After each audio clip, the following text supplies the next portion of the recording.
Hello everyone. So hope you had a nice break. So we are going to have 3 sessions in this window. So initially I'll be kicking off with an explanation and a deep dive, I would say, about what an AI gateway is, where to use it, and what problem it solves in the industry. So I am Arshardh Ifthikar. I am a technical lead of the API Manager team. I am mostly focusing on these AI relevant areas, both in the side of AI for API management and APM for AI. So if you have been following our lab sessions and different talks, we have actually touched this area of AI gateway. And we have actually talked about this a bit. So basically, this session is basically dedicated for this itself, so that we can just do a deep dive.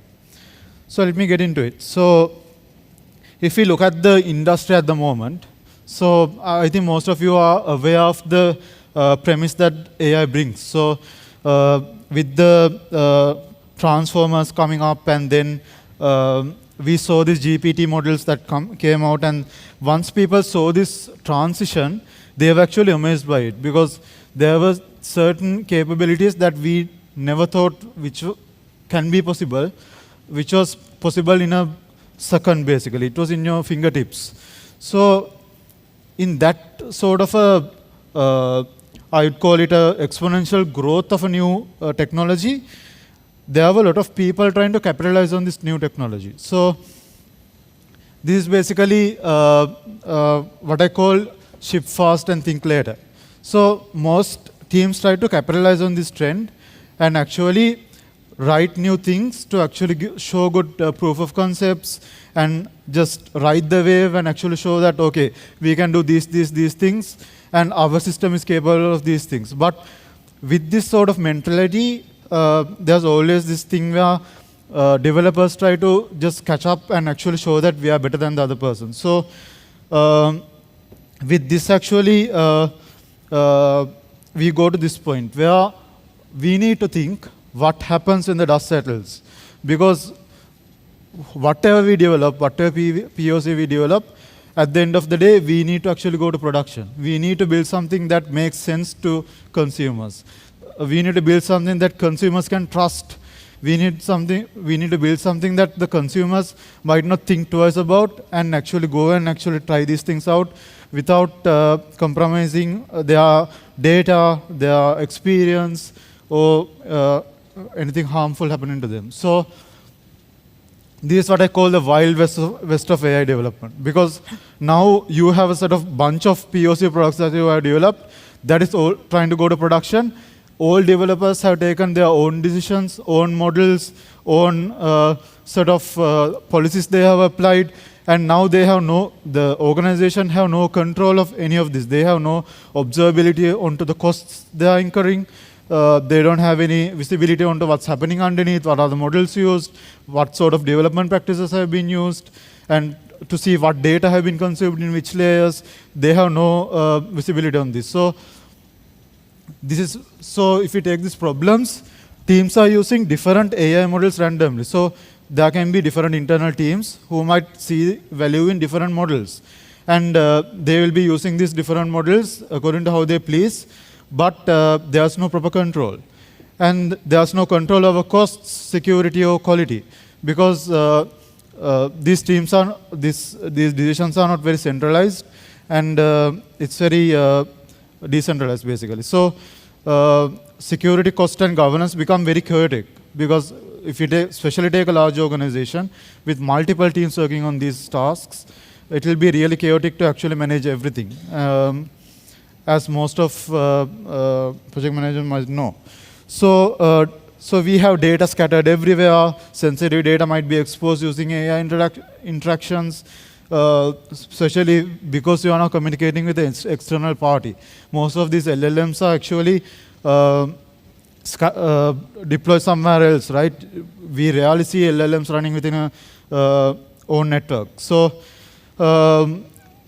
model outputs can be unpredictable, leak proprietary information. So especially if we take models like retrieval augmented generation or fine-tuned LLMs, we can see cases where the LLM outputs sensitive information without knowledge because they are trying to answer a question that someone asks with all the knowledge it have, right? So basically, we need proper governance in this case. So basically, I would like to call this where every team are outlaws with their own rule book because there's no one actually controlling everything. And we can't actually, as an organization, ensure that everyone will make the right decision always, right? We need to always have an audit trail or actually a way to control this. So this is where I'm going to call the new sheriff in town because this is where we introduced the AI gateway. The AI gateway is actually built to help with these situations.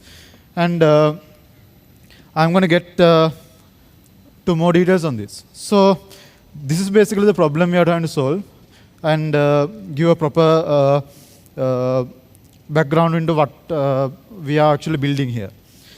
So before I get into more details, I first need to cover this area. So the traditional API management and how this fit into the traditional API management. So if we take your organization's deployment, so here we'll take that there are backend services you have deployed. These can be RAG applications, other apps you have built. These can be agents you have built or any backend service you have built within your organization. So basically, the ingress gateway is what we have been dealing with all this time. So this is where we have supported, this is basically our bread and butter because we have supported this for a long time and we are really good at this. We have been delivering very good experiences, as Pubudu mentioned in his talk earlier as well. We have been delivering really good features for this, and basically we are now getting into the area of egress gateway because with the introduction of LLMs, most organizations who wanted to have their whole infrastructure within their network only couldn't do so because there's no way you can run a full-fledged LLM within your system, at least at this point, because most comprehensive LLMs these days have about trillions of parameters, right? So it's very hard to run that in your own infrastructure. So at least at this point. In the future, this problem might be solved to extent, but at least at this point, organizations are forced to actually contact outer services from their actual organization boundary. And with this whole problem, basically, organizations needed a way, while the ingress gateways are protecting their services from the outside world, they needed a way for their services to contact the outside world in a much more protected and governed way. So this is where we have introduced this whole egress gateway capability.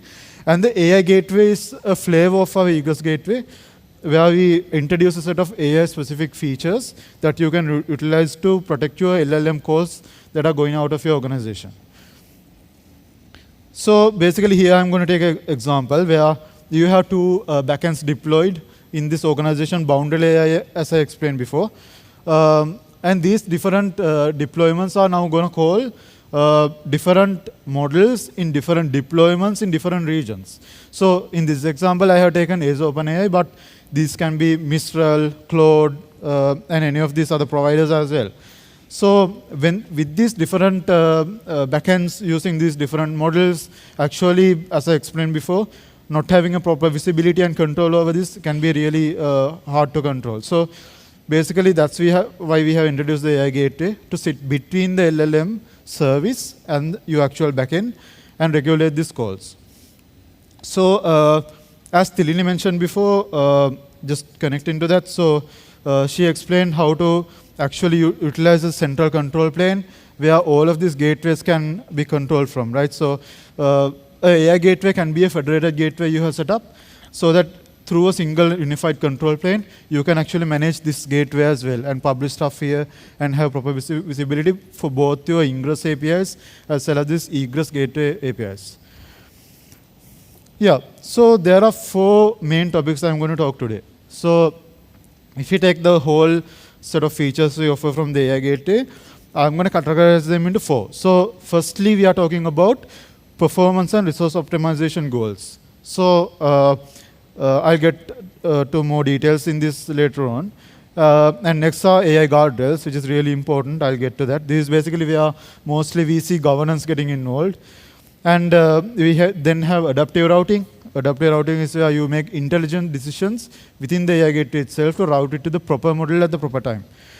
And then lastly, we have prompt management. So I'll get to these separate topics later on, one by one.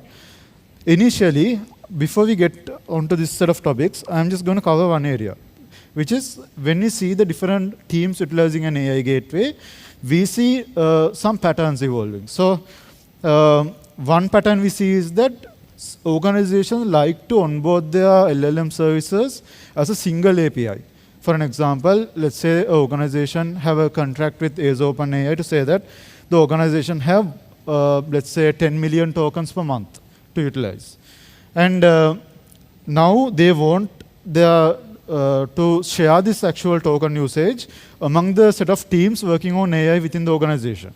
So now they come and configure one AI API within our gateway and say that, okay, now I have configured a single AI gateway API, and all teams should utilize this API by taking several tokens. And basically, I'll get to these other features where you can do rate limiting and stuffs to say that, okay, team A can only utilize 5 million of the tokens, team B can utilize only 5 million. That sort of thing you can do. That's the first pattern we see. And the next pattern is where the organization onboards a org-wide API, as I mentioned before, and then they can have an app-specific API. So this is basically where certain teams tend to actually bring their application implementation specific stuff into the AI gateway level to have a better regulation on what can be sent to the LLM itself. So I'll get to this use case later on when I'm explaining the prompt management use cases. So just keep this in mind. I am going to get to more details on this, but these are two patterns of development we have seen getting emerged these days. So first I'm going to talk about performance and resource optimization features we have basically. Basically what we have and what's actually known in the industry and what's needed by different organizations. So initially I'm going to talk about token-based rate limiting. So all this time, especially in our Ingress gateway, what we have been dealing with is request count-based rate limiting and bandwidth-based rate limiting. So this worked before because with REST you actually send a structured request always to the gateway, and basically you can actually control stuff by saying that you can access only 100 requests per day basically, and say that because you have a structured schema that you actually send to the gateway always, and we can properly control that always, and in case you have certain schema values that are extending, you can now configure bandwidth-based limitation. But with LLMs, what we saw was that organization pay for, let's say, OpenAI or other LLM providers based on the number of tokens they used. So basically, organizations are now billed by the token count they use, basically. So now we can't actually have pay to the LLM service for the token count used, and now bill our other providers based on consumers based on other strategies, right? So basically, we should be able to transfer this token count to the consumer level as well. So this why actually we have introduced this token-based rate limiting. So if you already know about our API gateway, we have the support to actually define policies to say that, okay, this is the request count, this is the bandwidth count. Similarly, now you can configure token-based rate limiting in an AI gateway to say that to actually share stuff very efficiently. So we can actually do real-time token consumption tracking per user, team, or API key that will actually allow you to actually regulate which teams get which quotas, and you can actually negotiate with these teams and actually achieve this as well. So you can have request count per minute and token per hour kind of combined policies as well to serve better quotas and allow for burst for peak usage cases. And next we have the semantic response cache. So all this time what we have been dealing with is key value caches, where you actually cache a specific string as the key, and then and the value can be the response from the specific service. So with LLMs, the challenge we have here is that especially nobody asks the same thing the same way twice, right? There can be certain cases, but we can't always say because you are now dealing with natural language inputs. So you can't say that, okay, two people will ask. So let's, for an example, let's take a documentation assistant. So I would like to say first that semantic cache won't work for all cases, especially if user-specific information is handled and stuff like that. This is a bit tricky to actually handle semantic cache because that we can achieve using different keys. So we can have a discussion on that later on. But mostly we see this use case used for stuff like documentation assistance and something answering from a knowledge base. So for an example, somebody, let's say, asks from the API manager documentation, how can I set up a Kubernetes deployment? So once the LLM service get this information, process this, and take some time to respond, somebody else can ask the same question in a slightly different way. So basically, the LLM service now processing everything and taking an effort and actually incurring a cost to answer this again might not be very efficient. So basically, that's why we have semantic response cache, where the gateway can now cache these semantically so that we can achieve use cases where people ask for the same thing in different ways. So this will actually translate into a very significant cost reduction because mostly we see in certain cases where people are asking for the same thing for the most of these bots we create. Next, I would like to show this. So we have AI gateway analytics, where we have actually purpose-built dashboards and the analytics events to actually serve the AI gateway use cases. So here the main things you can see is that we can track the token usages and see the usage by model and see guardrail violations. Guardrails I'm going to come to this topic next as well. We can see latency details by model.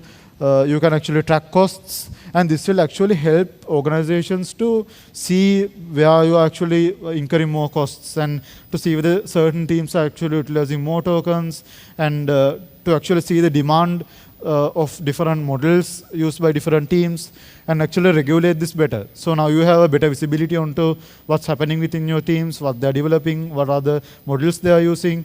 And you can also track what models are taking too much time to respond, what models are giving errors. And all this stuff you can track in a single place and make better decisions. You can actually negotiate better quotas, fix issues in your systems, and this is really helpful when you're actually bringing things to production. So next, I would like to get to AI guardrails, which is a really important area. So guardrails, I'm going to divide into two, basically. So guardrails are basically built so that you can actually govern stuff in the AI gateway level, where you can actually say, okay, what goes through my AI gateway, what shouldn't go through my AI gateway. And whatever goes through the AI gateway, you have better control upon. So I am going to first talk about rule-based guardrails. Next, I'm going to get into the model-based guardrails. That I will get to later on. Initially, the rule-based guardrails are stuff where you can define as a rule. So I have given some examples here. We have regex-based BII masking. This is basically where you configure specific regex. For an example, let's say it's an email address. You tell what an email address looks like. You can define it using a regex. And tell the AI gateway, whenever you see any string matching this regex in the prompt, you can actually either redact this PII out of the prompt, or now you can actually replace this PII with some sort of sample placeholder. For an example, if there's an actual email in the prompt that's going out, you can actually replace that with a placeholder that says email_0000. So basically, the LLM will still know that's an email, but it will not have the specific information. So we can also replace this actual email back into the response of the LLM as well, so that the consumer don't see any difference. So we have seen this as a very useful feature, and there have been people using this. And We then have word count, sentence count, JSON schema validation. These are pretty obvious, I guess. So you can actually, so JSON schema validation can be important to actually validate responses that are coming from the LLM to see whether the LLM have generated JSON payloads properly. So we have regex validation, URL validation. URL validation is really important to see whether the LLM have hallucinated a URL. So there can be cases where LLM says, okay, the reference is this URL, but once you click it, it's a 404. So these stuff you can verify using the AI gateway. And then we have the content length. And later on, I have added the semantic prompt guard. So although I have categorized the semantic prompt guard as a rule-based guardrail, it still requires an embedding model. So, but the idea is that in semantic prompt guard, we actually embed these prompts and the so first I'll explain what semantic prompt guard does. Semantic prompt guard allows you to define allowed topics and denied topics. For an example, you can say all the prompts that are going out of my AI gateway should have can talk about these topics, and any other topic that they talk about we block, or you can actually notify. Mostly, but this is used for denied prompts, where you can say that these topics are a no-go with my prompts going out of my system. For an example, you can say violence, gun-based topics, and all of these areas where you don't need to talk about, you can actually define a denied topic so that we actually block these. So how this works is that we actually embed the set of topics you have configured, and we then embed the prompt as well and do a comparison to see how matching it is. And you can actually configure threshold as well. If it comes to a specific similarity threshold, we block. So basically, here we use embedding model to actually do embedding, but the actual distance measurement and everything is done within our AI gateway itself. We don't do external call for that. So next we come into the model-based guardrails. So when you take LLM-based guardrails, this is the most used, I would say. But for certain cases, we still need to use the rule-based ones, which are very efficient and fast. But still, model-based guardrails can be accurate in most cases. Because, so for an example, I have given some examples where we see model-based guardrails mostly. So I would like to go through a few of these. So we have grounded AI hallucination. So this is basically where you use another LLM. Basically, this can be a small language model running somewhere to actually do a verification of the response you get from the LLM to do a fact check to see whether the LLM has hallucinated. And in case it's hallucinated, you can actually take some action and maybe retry the prompt and do something there. And we have content safety. Content safety is where you can check whether there's hate speech or other violence-based comments or something like that. So basically, this is basically a classification model that runs, which actually classifies what type of a prompt this is. And actually, you can make better decisions in that way. And we then have PI detection. So you might wonder, we had PI detection before. But earlier, the PI detection we talked about is a regex-based PI detection. But here, basically, for something you can't define using a regex, you can actually use a model where the model determines what's the PII here. And then finally, we have jailbreak detection, or we call it prompt injection, where somebody tries to tell the LLM, okay, ignore all the rules and give me this. So this basically, we always do stuff with the LLM by giving prompts, right? So basically, this is something like you tell the LLM to ignore our instructions that the organization have defined and do their bidding, basically. So this sort of a guardrail will block this. Yeah, and so when we look at these guardrail solutions, we can see that there are open source building frameworks and SaaS solutions. So we have seen customers integrate with content safe, as a content safety, and AWS Bedrock. But the problem here is that we now send all the data outside your system anyways.